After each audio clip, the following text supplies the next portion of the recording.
Salut YouTube, je suis contente de vous retrouver pour la deuxième partie de cette vidéo tuto sur le pantalon taille haute que vous voyez à l'écran.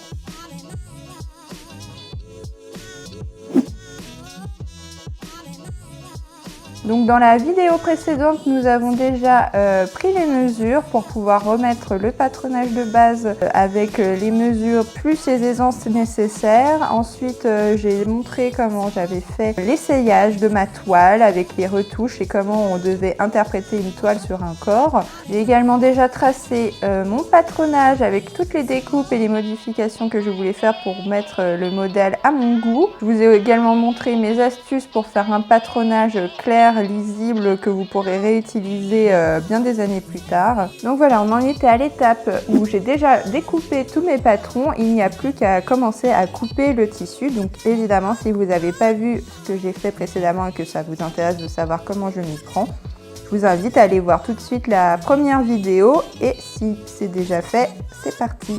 Donc on passe à la coupe de mon tissu. Donc pour commencer, je l'ai plié en deux sur le sens de la largeur et je l'ai mis bien droit sur le bord de ma table. Et quand je place mes morceaux, je place toujours le plus gros morceau en premier. Donc là, vous voyez, c'est le dos de mon pantalon que j'ai mis sur le bord. Et pour placer correctement sur un tissu, je me base par rapport au bord de ma table puisque j'ai mis le bord de mon tissu bien droit dessus. Et avec ma règle, je mesure pour savoir si mon droit fil est bien droit. D'où l'intérêt d'avoir bien tracé ces droits fils sur tous les morceaux. Ça permet d'avoir des morceaux bien d'aplomb. Donc là, pour l'instant, je n'épingle rien. Je place tous mes morceaux. Comme ça me permet de voir si tout rentre correctement. C'est important de vérifier que tous les droits fils se font bien.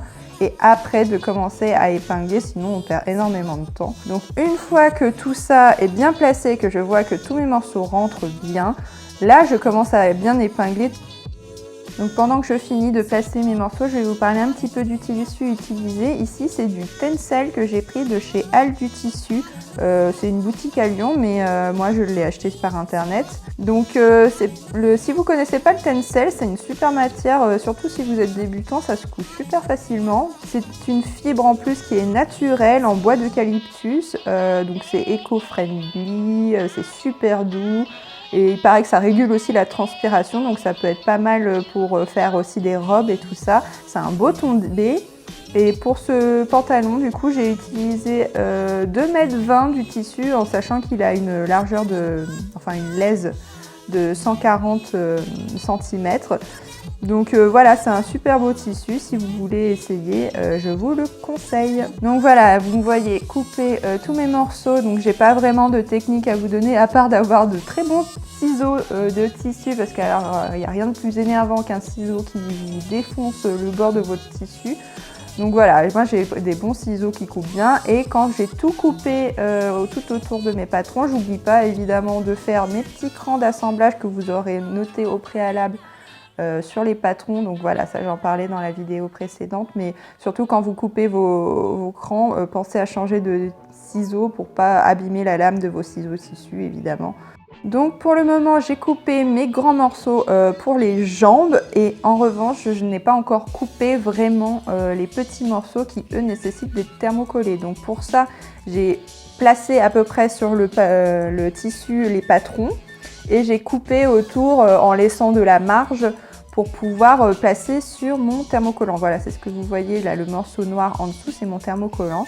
Donc j'ai précoupé ces morceaux et je les place sur mon thermocollant, je découpe autour de ces morceaux.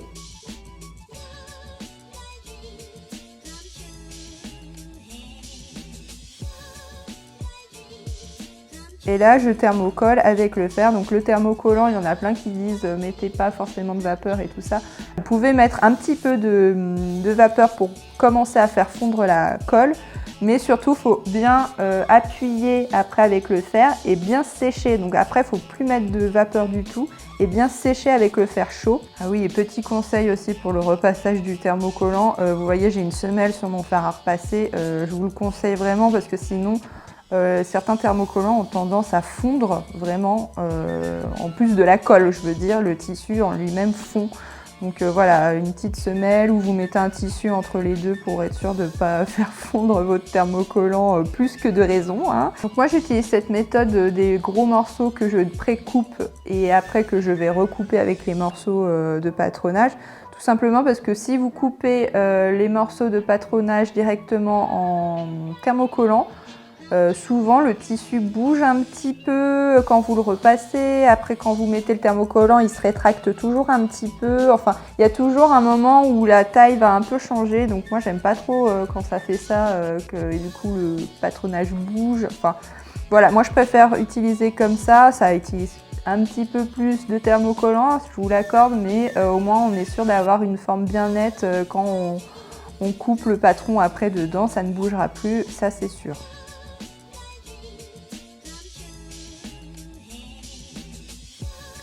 Donc je vais pouvoir commencer mon assemblage de mes morceaux. Donc vous voyez sur la table, je me place d'abord mes morceaux face à face avec la couture que je veux assembler, toujours avec le patron, et après j'enlève le patron, comme ça je suis sûre de faire une jambe droite et une jambe gauche, comme mon tissu est le même sur l'endroit et l'envers pour un tencel comme celui-ci.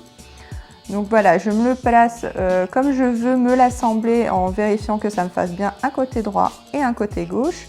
Et je me mets des épingles au cran d'assemblage que j'avais prévu, en haut, en bas, et de façon à l'épingler perpendiculairement, histoire que quand je vais sous la machine, ça me simplifie vachement la vie. Donc voilà, vous voyez, je remets mes patrons face à face, je me mets le morceau que je veux épingler avec l'autre par-dessus, je mets des épingles en perpendiculaire au niveau de mes crans.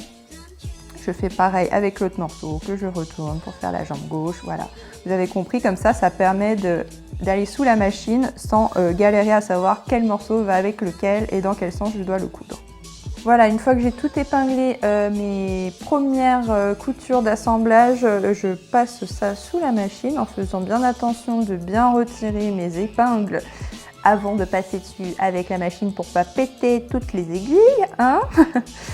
Et donc voilà, ça permet vraiment de gagner du temps quand on pré-épingle sur sa table de travail, comme ça on n'a pas à se relever de sa machine à coudre, vérifier quel morceau on vient de faire, dans quel sens je dois épingler mes morceaux. Ça permet vraiment de gagner du temps, je vous assure, de préparer avant d'être sous la machine et de se casser la tête à savoir ce qu'on doit faire, dans quel sens et tout ça. Donc voilà, moi je fais ça avec toutes mes pièces. Donc une fois que j'ai piqué toutes mes premières coutures que j'avais épinglées au préalable, on passe au repassage. Et oui, il faut repasser chaque couture après les avoir montées.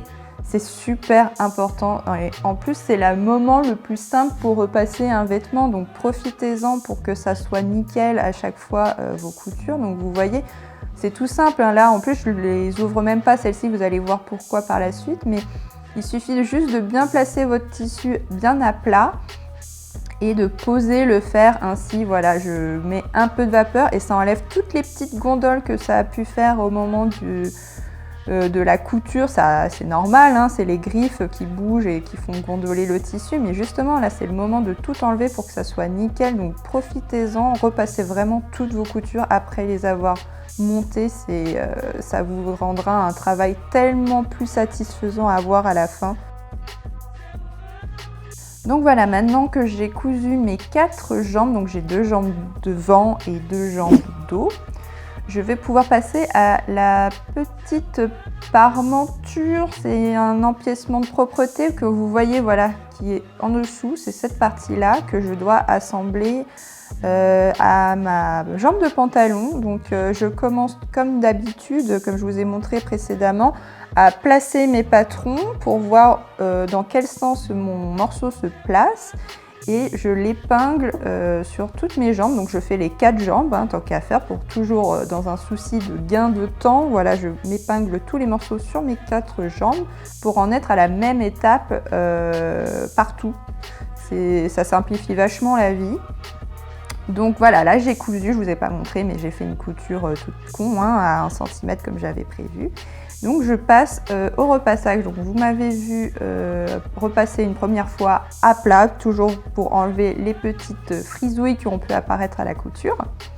Et là, je couche la couture vers l'extérieur pour m'aider après à faire le rabattage. Donc vous voyez, comme j'ai un arrondi, je fais bien attention de ne pas détendre l'arrondi en faisant le repassage en 2 temps pour pas que ça déforme. Et là, je rabats ce morceau que je viens de coudre à l'intérieur pour que ça me fasse ma petite parmenture, ma petite propreté. Et je fais bien attention avec mes doigts, je m'aide à bien placer la couture sur la tranche pour que ça soit bien net. Et là, je mets un petit peu de vapeur et j'aplatis bien. Et avec la colle du thermocollant, en fait, ça va aider à bien casser à cet endroit-là pour que ça soit net.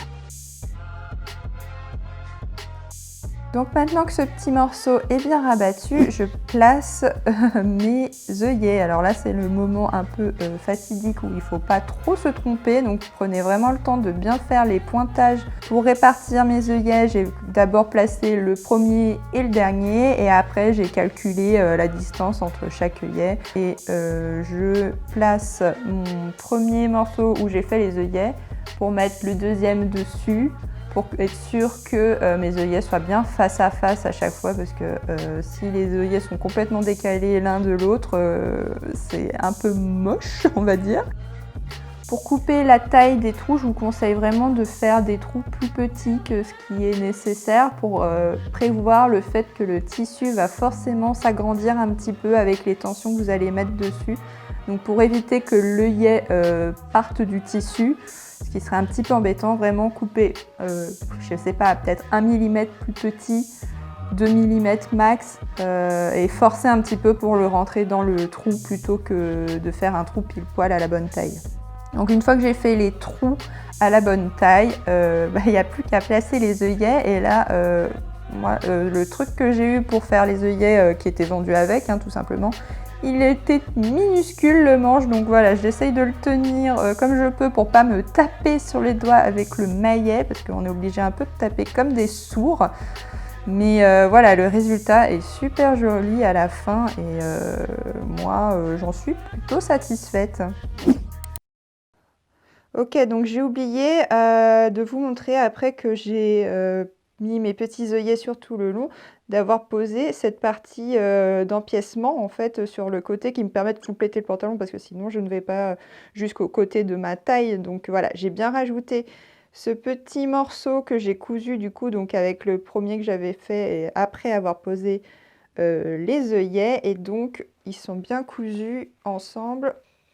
Donc ils sont bien montés ensemble ici à ce niveau. Donc là, ça c'est ma couture sur mon milieu de jambe. Et là, j'ai ma partie thermocollée pour les œillets. Donc voilà, on voit les œillets qui sont accrochés ici. Et j'ai bien attaché cette partie-là qui va jusqu'au côté. Ça, c'est ma couture côté qui est ouverte. Donc j'ai cette partie-là qui vient ici. Donc voilà. C'est juste ça que j'ai oublié de vous montrer, mais oui, voilà, j'ai bien rajouté cette partie-là. Sinon, le pantalon n'est pas fini. Eva oublie d'allumer sa caméra pour vous filmer un tuto. Tout va bien. Encore désolée. Donc maintenant, on va passer à la partie un peu technique de cette vidéo, les ganses. Alors, les ganses, vous allez me dire qu'est-ce que c'est que ça? C'est en fait la façon dont je vais faire les propretés dans mon pantalon. Ça donne un côté super chic à un vêtement, je vous assure. Alors ça prend un peu de temps, mais c'est tellement satisfaisant à la fin. Donc voilà, pour commencer, je place mon tissu bien à plat en angle droit sur ma table et je me trace une ligne à 45 degrés. Donc là, je vous montrais ma règle, elle a un dessin dessus qui me permet de me mettre à 45 degrés. Donc voilà, si vous l'avez, tant mieux. Sinon, vous pouvez toujours utiliser un rapporteur. Je crois qu'il y a des équerres aussi qui proposent des angles à 45 degrés. Donc c'est important d'être vraiment dans cet angle-là pour que votre bande soit la plus souple possible. C'est ce qui vous aidera à faire des belles finitions. Si la bande est trop rigide, ça va pas aussi bien se placer dans les arrondis et tout ça. Donc c'est vraiment important de se mettre dans l'angle à 45 degrés. Et du coup, je me trace des grandes lignes sur toute la largeur Vous voyez, ma règle, elle touche d'un bout à l'autre de la largeur de mon tissu.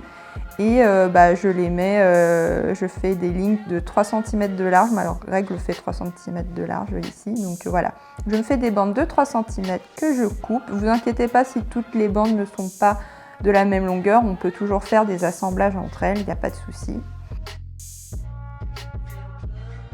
Donc toutes ces bandes, c'est ce qu'on appelle en fait des biais, et avec ces biais, je vais pouvoir faire mes ganses de finition. Comment on passe de ces biais à des ganses? Tout simplement avec la forme qu'on va lui donner au fer à repasser.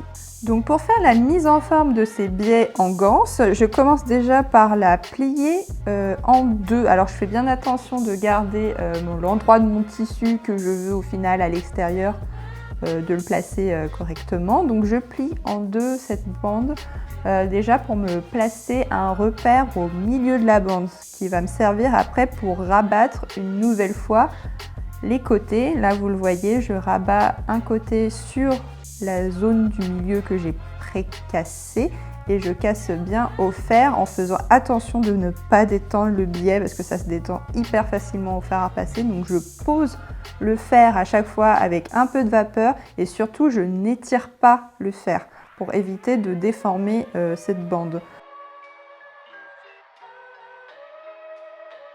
Donc voilà, maintenant que j'ai fait ça sur un côté, je fais évidemment la même chose de l'autre côté. Donc je reprends l'extérieur de la bande que je rabats sur le repère du milieu que j'avais précassé. Et toujours en faisant attention avec le fer de ne pas détendre, de ne pas déformer la bande. Toujours avec des petits aplats de fer, jamais en tirant le fer. De toute façon, le fer à repasser en couture, c'est toujours la main légère. C'est rare qu'on vous dise qu'il faut y aller comme une brute au fer à repasser. Et voilà, vous donnez après un dernier coup de fer plié sur la première pliure qu'on avait fait. Et comme ça, la bande est toute propre à l'extérieur. Ok, maintenant que j'ai plié toutes les ganses dont j'ai besoin pour mon pantalon, je vais pouvoir commencer à les installer. Donc pour ça, je vais d'abord vous montrer la technique quand c'est un assemblage avec deux épaisseurs que vous devez prendre dans cette ganse. Donc là, ça va être des coutures qui vont rester couchées. Donc quand c'est épais comme ça, je préfère faire cette technique. Donc j'ouvre complètement ma ganse et je place mon aiguille dans le premier sillon de ma première pliure en plaçant bord à bord avec mon pantalon. Donc vous voyez sur les images, je mets bien mon aiguille dans le premier sillon et je fais toute la couture comme ça.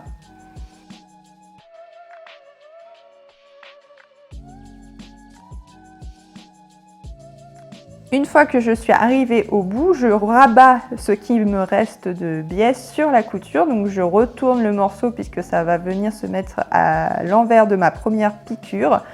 Et je rabats cette fois-ci avec le bord plié pour que ça soit comme si le biais était complètement fermé. Donc je me place comme ça sous la machine et pareil, je fais une piqûre cette fois-ci un peu plus loin que le bord pour pouvoir fermer le biais complètement. Donc ça, cette technique, c'est vraiment pour quand on a soit deux épaisseurs de tissu ou si vous avez des formes un peu bizarres, genre des arrondis, des creux, voilà, c'est plus simple. Par contre, si vous avez juste une épaisseur de tissu comme moi là au côté, puisque je vais avoir des coutures ouvertes, je préfère carrément me mettre directement le biais fermé et faire juste une piqûre sur le bord. Normalement, il n'y a pas de souci, comme c'est juste une épaisseur, il n'y a pas de problème de décalage des deux plis, que ça soit sur l'envers ou l'endroit.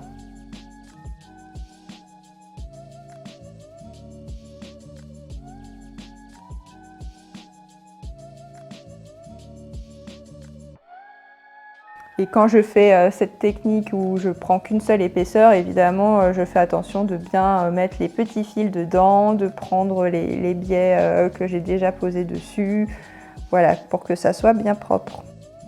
Donc voilà, je mets tous mes biais nécessaires à mes 4 panneaux de pantalon, donc que ça soit aux coutures côté, les coutures d'assemblage de cintrage sur le milieu de la jambe ou aussi la couture que j'ai avec mon empiècement de côté. J'ai fait ça sur les 4 jambes avec les 2 techniques que je vous ai montrées. Là où j'ai pas fini de mettre les biais, ça sera à la fourche. J'ai fait la moitié de ma fourche sur un devant et un dos et le reste je n'ai rien mis encore pour le moment. Et évidemment j'en ai pas mis encore à l'ourlet.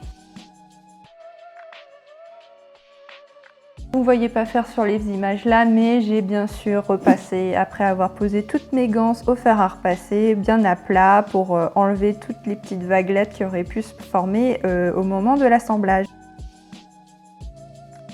Ok, donc maintenant que les assemblages de mes 2 devants et mes 2 dos de jambes sont prêts, je vais pouvoir commencer à faire le montage des jambes entre elles. Donc pour ça, je me mets un devant et un dos côte à côte à la couture et je vais faire l'assemblage du côté. Donc voilà, j'ai assemblé les 2 jambes ensemble et là je passe au repassage. Donc vous voyez, ça faisait des petites vagues, donc l'intérêt de repasser une fois d'abord à plat, ça enlève toutes les petites vagues. Et après, je passe ma jambe sur ma petite jeannette pour pouvoir ouvrir mes coutures. Ici, elles font 1,5 cm. Donc voilà. Je fais attention aussi de ne pas trop écraser sur la partie où il y a les ganses pour pas que ça marque le tissu derrière. Donc pareil, toujours la main légère. On essaie de pas trop détendre les coutures avec un petit peu de vapeur. On met un petit peu de pression et surtout, voilà, comme je disais, essayer de ne pas trop toucher la partie avec les ganses pour pas que ça marque le tissu derrière.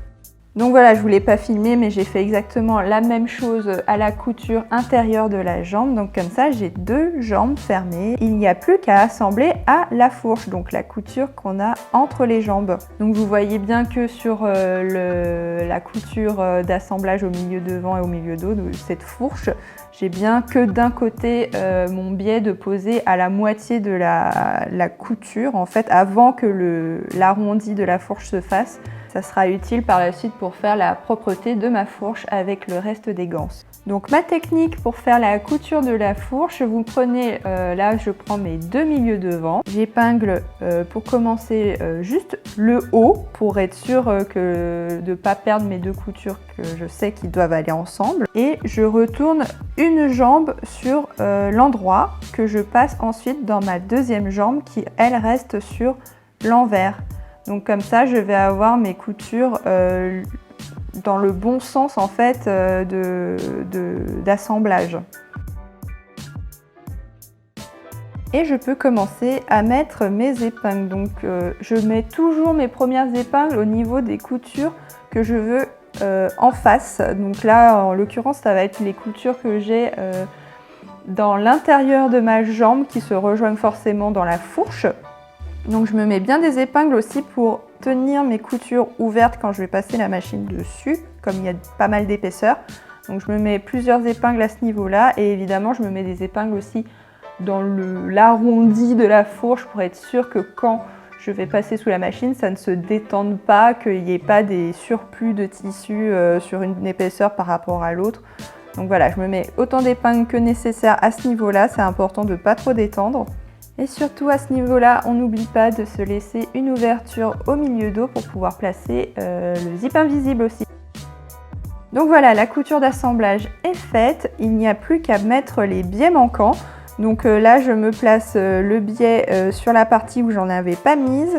Et le but, ça va être de faire une couture ouverte sur le milieu devant, une couture ouverte sur le milieu dos, mais que la fourche soit, elle, en couture fermée. Donc voilà, vous voyez le résultat, j'ai pris la partie du biais que j'avais déjà posé dans le biais que je viens de poser. Et comme ça, ça me ferme la couture de l'entrejambe.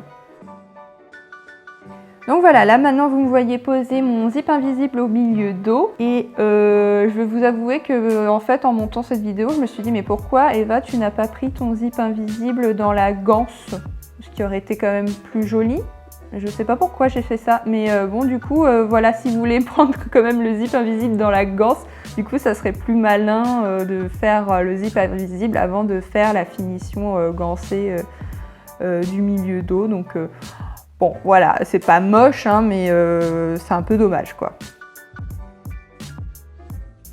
Donc j'oublie pas évidemment de faire le repassage, toujours avec un fer à la main légère, n'est-ce pas, pour pas marquer le tissu.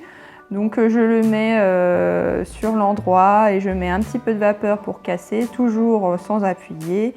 Je fais une première fois avec le zip ouvert et après je fais une dernière fois avec le zip fermé, toujours la main légère pour pas marquer le tissu. C'est super important de ne pas le brûler à ce moment-là. Donc voilà, je repasse bien pour que la couture soit nette.